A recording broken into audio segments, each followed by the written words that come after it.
नमस्कार। आज हम आपके लिए जो टॉपिक लेके आए हैं वो है वाराणसी का ध्रुपद मेला।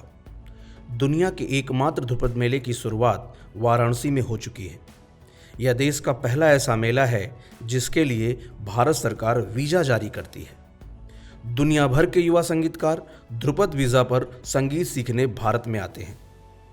इस मेले की शुरुआत बुधवार को हुई। यह मेला वाराणसी के तुलसी घाट पर शुरू हुआ।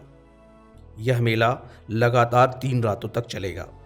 इसमें आने वाले 80% श्रोता विदेशी हैं और यही ट्रेंड पिछले 49 सालों से चला आ रहा है।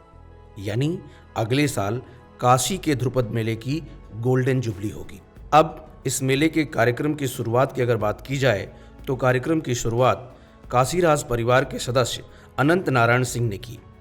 इसी के साथ इस मेले की शुरुआत में हर साल अपने सुर बिखेरने वाले पद्मश्री पंडित ऋत्विक सान्याल, पद्मश्री राजेश्वर आचार्य भी आए थे। यहीं आपको बताते चले, पंडित सान्याल को सरकार ने इस बार पद्मश्री से नवाजा है। यह मेला अपने आप में अनोखा इसलिए भी है क्योंकि किसी संगीत कार्यक्रम में विदेशी श्रोता विरले ही आते हैं और इस मेले में संगीत कार्यक्रम के तहत महान संगीतकार से लेकर ऑडियंस भी जमीन पर ही बैठती है। आइए अब बात कर लेते हैं हिंदुस्तानी शास्त्रीय संगीत ध्रुपद के बारे में। मैं आपको बताता चलूं कि ध्रुपद शब्द की उत्पत्ति ध्रुव और पाद शब्दों से हुई है। ध्रुव का अर्थ है स्थिर और पाद का अर्थ है शब्द। यह काव्य रूप के प्रकार और उस तकनीक का प्रतीक है जिसमें इसे गाया जाना है।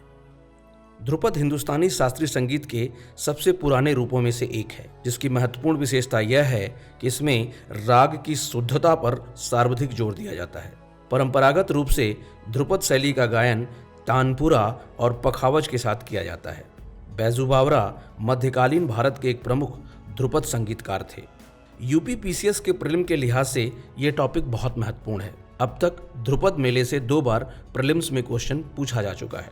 मेंस के लिहाज से भी ये टॉपिक महत्वपूर्ण है।